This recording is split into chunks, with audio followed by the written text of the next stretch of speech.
नमस्कार मेरे प्रिय दोस्तों। परमेश्वर आप सबको आशीष दे कि पवित्र आत्मा आत्मा परमेश्वर की आत्मा सर्वशक्तिमान परमेश्वर की वह मार्गदर्शित करे हमारे विचारों को, हमारे हृदय को, हमारे शब्दों को, ताकि वे लेकर आ सकें परिणाम कि परमेश्वर ने जो वादे किए हैं अपने शब्दों में।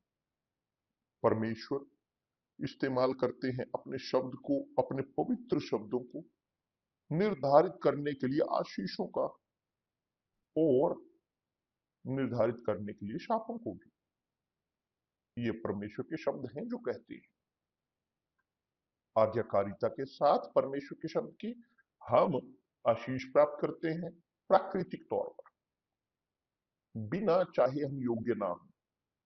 मगर अवज्ञाकारिता के साथ परमेश्वर के शब्द के साथ हम शापित होंगे।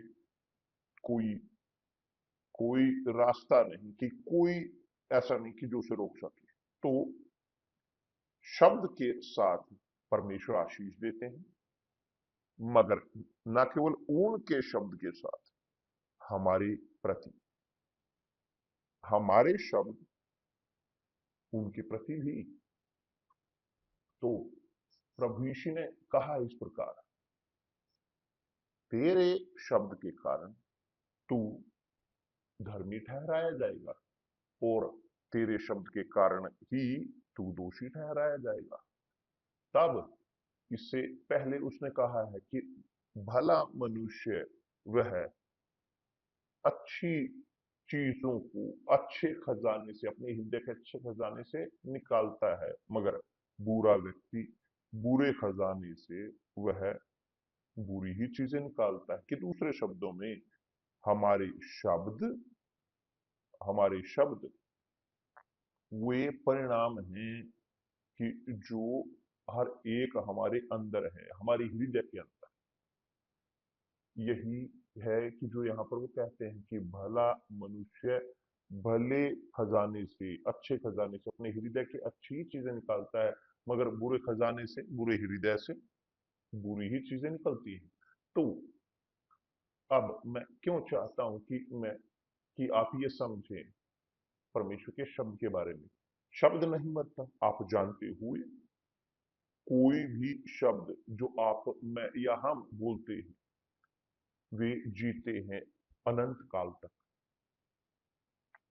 न्याय के दिन हम दोषी ठहराए जाएंगे या धर्मी ठहराए जाएंगे।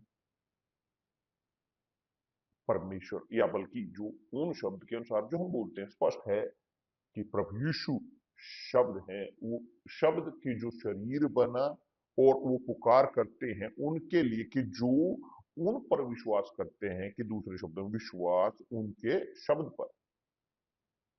अब जो विश्वास नहीं करता वह दोषी है, होगा नहीं, है, जो विश्वास नहीं करता। क्यों मैं ये बोल रहा हूं? क्योंकि हम सोच रहे हैं, हम बोलते आ चुके हैं शब्द को लेकर। भजन संहिता 102, जब भजन संहिता के लेखक ने कहा है कि जब परमेश्वर ने ऊंचे स्थान से, ऊंचे पवित्र स्थान से, ऊपर से प्रभु ने धरती की ओर देखा सुनने के लिए उन लाचार लोगों की पीड़ा को, ताकि वह बंदियों का करहना सुने और घात होने वालों के बंधन खोले। यहां पर लिखा है कि परमेश्वर ने सुना कि उन लोगों का करहना, कि जो जो उन्हें पुकारते हैं, वो सुनते हैं सबकी पुकार। स्पष्ट है कि सब के बीच, सब लोगों के, संसार के सब लोगों के बीच है वे, कि कि जो पुकार कर रहे हैं उनको, उनके साथ बात कर रहे हैं वो सुनते हैं, वे जो उनसे नहीं बात कर रहे वो नहीं सुनेंगे। और यह महत्वपूर्ण है कि आप ये जाने सामर्थ्य कि जो उनके शब्द में है, उनकी आवाज में, महत्वपूर्ण। आप जानते हो, हम जानते हैं कि एक शब्द के साथ, कि जो शादी को बनाता है, एक शब्द के साथ वो चीजें बनती हैं। वो एक घर को बनाया जा सकता है कि इमारत को, मगर एक शब्द के साथ आप नष्ट भी, एक घर को नष्ट भी कर सकते हैं, इमारत को या एक जिंदगी को। उदाहरण के तौर पर अब लड़ाई में, लड़ाइयां हो रही हैं क्यों? क्योंकि हैं जिन्होंने निर्धारित किया है जाइए मारे, और हैं वे कि जो आज्ञा का पालन करते हैं और जाएंगे मारेंगे। केवल शब्द, केवल शब्द काफी है कि वो करने के लिए कि ये संसार जिसमें जी रहा है, शब्द। तो शब्द के साथ हमारे पास ताकत है बनाने का, शब्द के साथ ताकत है नष्ट करने की भी। हमें सुनिश्चितता है कि हैं इन क्षणों में लोग जो कहते हैं इस प्रकार, ओ बिशप, वास्तव में मेरी शादी नष्ट हो चुकी है एक शब्द के साथ, एक शब्द के साथ। आज आप दुख में हैं क्योंकि आपने सुना एक शब्द, या आपने एक शब्द को बोला जिसने आपके शादी को खत्म कर दिया इत्यादि। आप देख सकते हो चीज, ये स्पष्ट है। और इसीलिए परमेश्वर निंदा को, जब लोग कंप्लेन करते हैं, शोक मनाते हैं, जब इस प्रकार के व्यवहार हैं, क्योंकि ये शब्द हैं कि जो लोगों के अंदर से, जो उनके हृदय से निकलते हैं इस प्रकार के। और ये शब्द नहीं मरते, एक आत्मा के समान, जैसे आत्मा नहीं मरती, आत्मा भी नहीं मरती, वो उसी प्रकार दर्ज रहते हैं शब्द भी। तो अब दिलचस्प ये है कि भजन संहिता 102 वचन 19 और 20, हम पढ़ते हैं इस वचन को कि परमेश्वर ने अपने ऊंचे और पवित्र स्थान से दृष्टि करके स्वर्ग से पृथ्वी की ओर देखा है, ताकि कराहना सुने, सुने बंदियों का कराहना, और घात होने वालों के बंधन खोले। मगर भजन संहिता 79 में हमारे पास है यहां पर यही यही वचन, जब भजन संहिता का लेखक यहां असाफ, उसने कहा इस प्रकार कि बंदियों का कराहना तेरे कान तक, यहां परमेश्वर के साथ बोलते हुए, बंदियों का कराहना तेरे कान तक पहुंचे, घात होने वालों को अपने भुज बल के द्वारा, अपने भुज बल के द्वारा बचा। जो घात होने वाले के दूसरे शब्द में वह नबी असाफ, उसने बोला, उसने प्रनाउंस किया इन शब्दों को, यह इस प्रार्थना को, कि आप यहां पर देख सकते हैं भजन संहिता, बल्कि आप 102 में और 79 में, मैं हम यहाँ पर दर्ज रखेंगे, आप पढ़ सकते हैं बात। मगर जब परमेश्वर कहते हैं कि हम भविष्यवाणी करें, उन्होंने कहा है अपने शिष्यों को कि निर्धारित करें, निर्धारित करें, बोले, और लोग जो हैं वो चंगे होंगे, रोगियों को चंगा कर, कैसे? हाथ के साथ नहीं, शब्द के साथ मुक्त करें बंदियों को। किसके साथ? शब्द के साथ। मगर शब्द किसके? शब्द जो उस अधिकार के ऊपर है, जो प्रभु यीशु का नाम है। शब्द जो अधिकार, जिसके पास अधिकार है, कि जो स्थापित है खुद शब्द के ऊपर, परमेश्वर के शब्द के ऊपर। शिष्य वे अपने शब्द को, रोगियों को चंगा करने के लिए प्रभु यीशु के समय में वो इस्तेमाल करते थे, उस प्रभु यीशु के शब्द को इस्तेमाल करते थे। तो शब्द शब्द के ऊपर स्थापित, परमेश्वर के शब्द के ऊपर। और इसी प्रकार हम कर रहे होंगे आज। हमारे शब्द को रखते हुए, हमारी भविष्यवाणी को बेहतर बोलते हुए क्षमा चाहता हूं। भविष्यवाणी को रखते हुए परमेश्वर के शब्द पर, ये भविष्यवाणी इस प्रकार की नहीं कि हम बताएंगे लोगों के जीवन के बारे में, ये इस प्रकार की बात नहीं। भविष्यवाणी है बोलना वह कि जो लिखा है, जो निर्धारित किया जा चुका है कि वह जो लिखा है, ये आज्ञा का पालन करना उसका कि जो लिखा है। इसलिए प्रभु यीशु ने भी शैतान को जीता 3 बार इस्तेमाल करते हुए परमेश्वर के शब्द को, अपने विश्वास को रखा परमेश्वर के शब्द पर, परमेश्वर के वादे पर, अधिकार पर, परमेश्वर के शब्द। और शैतान उसे रोक नहीं सकता, उसने खो दिया। क्यों? क्योंकि यीशु ने स्थापित किया परमेश्वर के शब्द पर अपने शब्द को। प्रभु यीशु ने अपने खुद के शब्द इस्तेमाल नहीं किए, मनुष्य के पुत्र के नहीं। वह दौड़े अपने पिता के शब्द की ओर, और शब्द उसके पिता के, उनके मुंह में वो पूरे हुए, उन्होंने जीता। वही चीज होती है कि जो आज हम करेंगे सब यूनिवर्सल चर्च में, हम होंगे अपने शब्द को, हमारे शब्द को, हमारी प्रार्थना को मिनिस्टर करते हुए भविष्यवाणी को उसके ऊपर जो लिखा है परमेश्वर के शब्द में, कि शब्द शब्द के ऊपर स्थापित। देखें ताकत कि जो शब्द में है, ताकत शब्द की।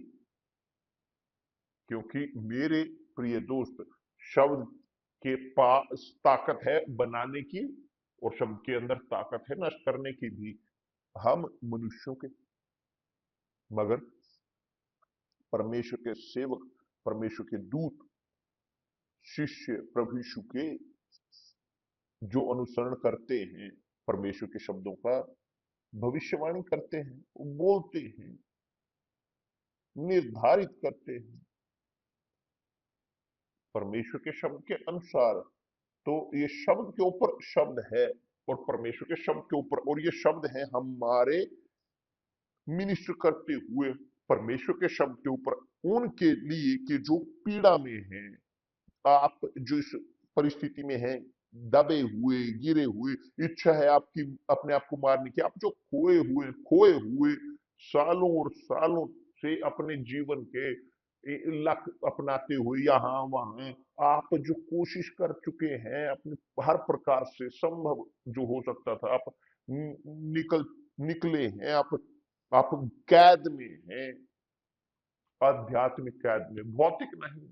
शायद आपकी भौतिक हो, मगर आप उस वहां से भी निकल सकते हैं। आप निकल सकते हैं क्योंकि परमेश्वर महान है। परमेश्वर वो सुनते हैं पुकार को, कैदियों की पीड़ाओं की, उन बंदियों की कराहना को, चाहे वो उन उन लोहे की सलाखों के पीछे हो, चाहे वो आध्यात्मिक तौर पर वो कैदी हो नरक के, कि जो लोगों को अनिद्रा, गुस्सा, डिप्रेशन, तनाव, निरंतर जो सिर का दर्द है, मरने की इच्छा की, एक व्यक्ति जो नहीं किसी को प्रेम कर सकते, क्या इस प्रकार का नरक, कि कोई भी वो जेल हो कि जिससे वो घिरे हैं, जो निष्क्रिय करते हैं आपको। मेरे प्रिय दोस्त, आज सब यूनिवर्सल चर्च में हम सब पास्टर, असिस्टेंट, सब सब सब यहां तक कि पास्टरों की पत्नियां भी, सब बिशप, हम सब पूरे संसार भर में होंगे भविष्यवाणी करते हुए परमेश्वर के शब्द के ऊपर। शब्द भविष्य वक्ता के तौर पर, जो प्रभु ने कहा है खुद कि मेरे शब्द वो आत्मा है और जीवन है, आत्मा और जीवन। तो जब एक व्यक्ति विश्वास करता है परमेश्वर के शब्द पर, वो उसे ग्रहण करने की जरूरत है। जीवन और आत्मा जब वास्तव में सत्य में वो विश्वास करते हैं, असल में तो आज आप जो दुख में हैं, पीड़ा में, कैद में, बंदी हैं, कि चाहे कोई भी परिस्थिति हो, चाहे उदाहरण के तौर पर लत हो, कोई भी, चाहे आपकी समस्या हो, परमेश्वर सुनते हैं आवाज को, शब्द की आवाज को, कि उनकी जो उनके शब्द पर विश्वास करते हैं, जो तो यदि आप विश्वास करते हैं, आप सुनते हैं परमेश्वर के शब्द को, परमेश्वर के सेवक के, परमेश्वर के नबी के शब्द, परमेश्वर के मिनिस्टर के, आप मुक्त होगे, मुक्त, इस आपकी पीड़ा से आप मुक्त होगे, उससे, उस जेल से, उस सजा से, मृत्यु की जो आपने ग्रहण किया प्रभु यीशु मसीह के नाम से। देखें कि परमेश्वर के शब्द वो मजबूत हैं उन लोगों के जीवन को बदलने के लिए कि जो परमेश्वर ने निर्धारित किया है, और यही हम निश्चय करेंगे। बाइबल कहती है, प्रेरित पौलुस ने कहा है कि ये परमेश्वर परमेश्वर है कि जो हमारे अंदर कार्य करते हैं, उनकी खुद की इच्छा के अनुसार, उसे पूरा करने के लिए, उनकी मनभावनी इच्छा के अनुसार, परमेश्वर की इच्छा के अनुसार। तो यह अभियान उन पीड़ितों के लिए है, दुखी लोगों के लिए, वो जो बोझ से दबे हुए, बीमार हैं, जो कहते हैं कि बिल्कुल पूरी तरह से डगमगाए हुए, उन सब के लिए कि जिनके पास कान है और वो आना चाहते हैं, सुनना चाहते हैं, जीवन वो चाहते हैं, अपने पीड़ाओं को, अपने बंधनों को खोलना चाहते हैं, उन सब के लिए कि जो दुख होना बंद करना चाहते हैं, वो पीड़ाएं अपनी खत्म करना चाहते हैं, क्योंकि ये परमेश्वर के शब्द हैं जो उन्होंने अपने सेवकों को दिए हैं भविष्यवाणी करने के लिए पूरे संसार भर में, और जिसके कान है सुनने के लिए कि सुने और आए किसी भी यूनिवर्सल चर्च में। और आपको कुछ भी भुगतान करने की जरूरत नहीं, पूरी तरह से कुछ भी, यहाँ वास्तव में कुछ भी, यहाँ तक कि पार्किंग भी नहीं कि जो मुफ्त में है चर्च की, नहीं, आपको कुछ भी भुगतान नहीं करना। आए जैसे आप हैं, और आपका स्वागत है। लेकर आए अपनी समस्याएं, लेकर आए अपने दर्दों को, लेकर आए सब कुछ जो आप ढोते आ रहे हो अपने अंदर, अपने जीवन में बुरा, ताकि आप मुक्त हो सके, क्योंकि भविष्यवाणी वह आती है परमेश्वर के मुंह से, और उन्होंने खुद कहा है, शब्द जो मेरे मुंह से निकलते हैं वो खाली वापिस नहीं लौटेंगे। ये है हमारा विश्वास सब यूनिवर्सल चर्च में। तो आज के दिन, आज हम डिमांड करेंगे परमेश्वर से उनके शब्द की पूर्ति की, जो उन्होंने वादे किए हैं अपने शब्द में। प्रभु यीशु ने कहा है अपने शिष्यों को, अपने अनुयायियों को, कि पूरे जगत में जाओ और सुसमाचार का प्रचार करो, रोगियों को चंगाई दो, शैतान को निकालो, चंगाई दो, यहाँ तक कि मृतकों को जिलाओ, और मुफ्त में तुमने ग्रहण किया है, मुफ्त में आप दो। और जो विश्वास करता है मुझ पर और बपतिस्मा लेगा वह बचाया जाएगा। तो हम इस आत्मा के साथ कार्य कर रहे होंगे। आप हमारे विशेष अतिथि रहोगे। आप शायद खुश है, सही हैं, आप मुक्त हुए हो, आप अपनी जेल से मुक्त हुए हो, आप थे, निर्धारित थी आपकी मृत्यु, मगर आप जिलाए गए विश्वास के साथ परमेश्वर के शब्द के ऊपर, तो आप सही हैं। तो आप इस प्रकार करोगे, आप लेकर आओगे एक पीड़ित, दुखी, रोगी व्यक्ति को, जो धोखे में है, एक व्यक्ति की जो मृत्यु की कैद में है, लेकर आए इसे। क्योंकि आज परमेश्वर कुछ आश्चर्यचकित और आश्चर्यजनक कार्य करेंगे, जो उन्होंने वादा किया, जो उन्होंने तैयार किया। इसलिए इनकी परमेश्वर केवल आज करेंगे, परमेश्वर कभी भी किसी भी समय कर सकते हैं, मगर वो करते हैं तब जब हम उनके साथ सहमत होते हैं। हम इस सहमति में हैं, हम डिमांड करेंगे उनके शब्द के, उनके विश्वास के साथ, कि जो उन्होंने वादा किया है और वो पूरा करेंगे। यदि आप विश्वास करते हो, आए, और कि परमेश्वर आप सबको आशीष दे। कल मिलते हैं प्रभु यीशु मसीह के नाम से, आमीन।